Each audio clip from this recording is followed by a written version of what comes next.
Hello everyone, in this video we'll be solving problem 45 jump game 2. The problem statement is we are given a zero indexed array of integers nums and length n where each element nums of I represents the maximum length forward we can take a jump from index I. We need to return the minimum number of jumps to reach the last element in the array, that is n minus 1. The inputs that will be given to us are sure to have a path to reach from the first element to the last element. In example number 1, with this as our input, we need a minimum of 2 jumps to reach from the first index to the last index. This problem is very similar to problem number 55 jump game. The only difference is in that problem we had to figure out if we can reach to the last element from the first element, but here we need to figure out the minimum jumps that we need to take to reach to the last point. Because the problem statement is quite similar, we can use similar approach to solve as well.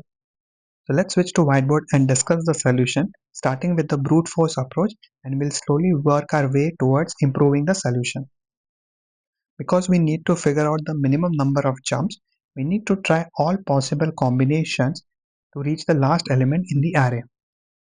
In the brute force approach, we'll try to build a tree or a graph that will highlight all of the possible combinations we can build at each node or each element and see which one takes us to the last element efficiently. Starting with the first element 2, we have two options. One is to make a jump of one space and the other is of two spaces. If we go with one space, the next element on the left hand side will be 3 and 1 on the right hand side. Now at node 3, we have three options. One is to make one space jump, two spaces or three spaces. And each of it will take us to a different element. One will take us to 1, the other will be taking us to 1 as well because there are two ones in the input. And jumping 3 spaces will take us to 4, which is the last element in the input array. If we look at the path starting from the first node 2 to 3 and to 4, it took a total of 2 jumps to reach to the last element. Similarly, we'll try to run through all the combinations on all of the other elements to see if we can get a better answer than 2. With this solution, our time complexity is O of n square, as we are going through multiple combinations to identify which can get us the minimum jumps to reach the target. While the space complexity is O of 1, as we are only using one variable to record the total number of jumps needed to reach the target. If you pay close attention to the approach that we just discussed, there were few nodes whose calculations were being repeated in multiple legs. For example, node 1 was being repeated multiple times as part of the leg from 2 and as part of the leg from 2 then 3. If we extend this tree, we'll find more examples where the number of calculations are duplicate.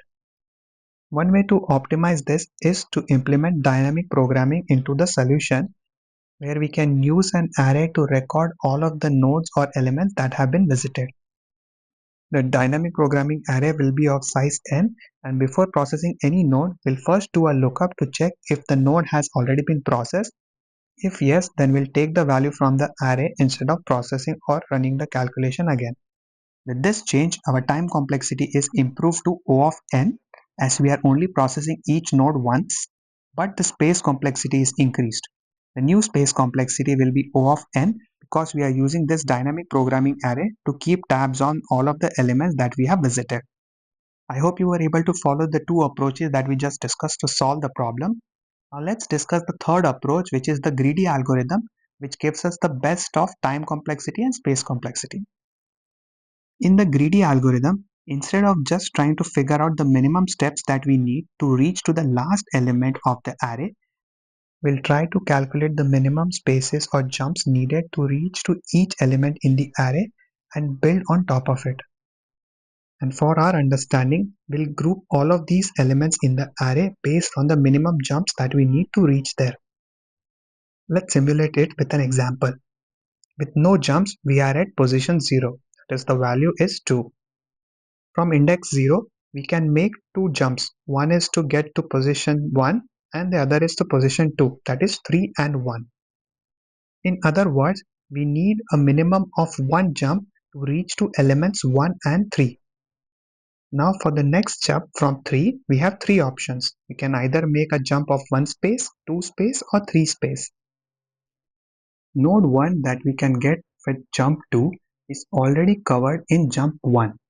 If we can get to node 1 with just a single jump, why would we want to get to node 1 with jump 2 starting with 2 to 3 and then 1?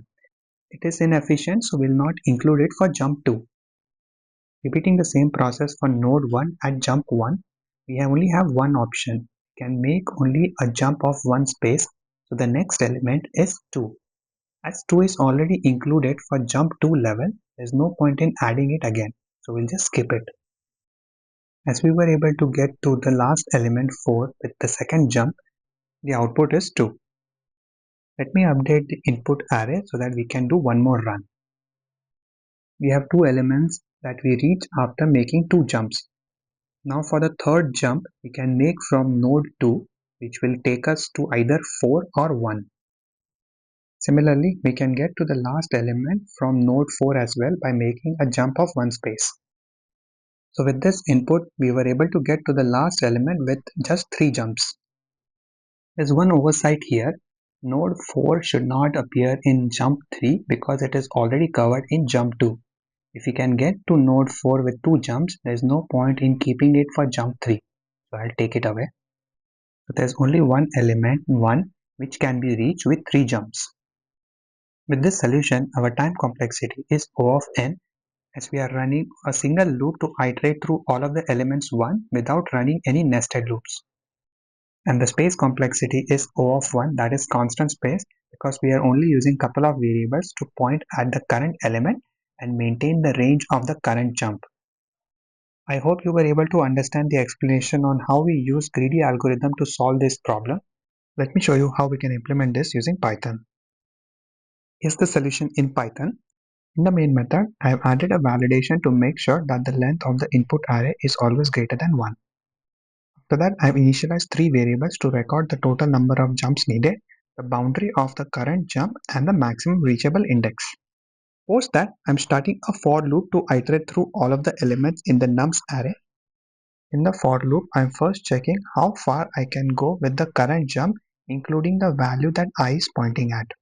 That is, I'm comparing the farthest that I calculated from the previous run with the current jump, that is nums of I. The higher value between the two will be saved in the farthest variable. After that, I am checking if I is equals to the current end, that is the boundary of the current jump. If yes, it means we need to start a new jump. So I'm incrementing jump by 1 and setting a new value for the current end, which is the farthest for now. Once the for loop is complete, we can return the jumps as our output. This code, when submitted on LeetCode, beats 53% of the submissions in terms of runtime and nearly 75% in terms of memory. Thank you for watching this video. I hope you were able to understand the explanation. The details to access the source code is available in the description below. Feel free to check that out, and I will see you in the next one. Thank you.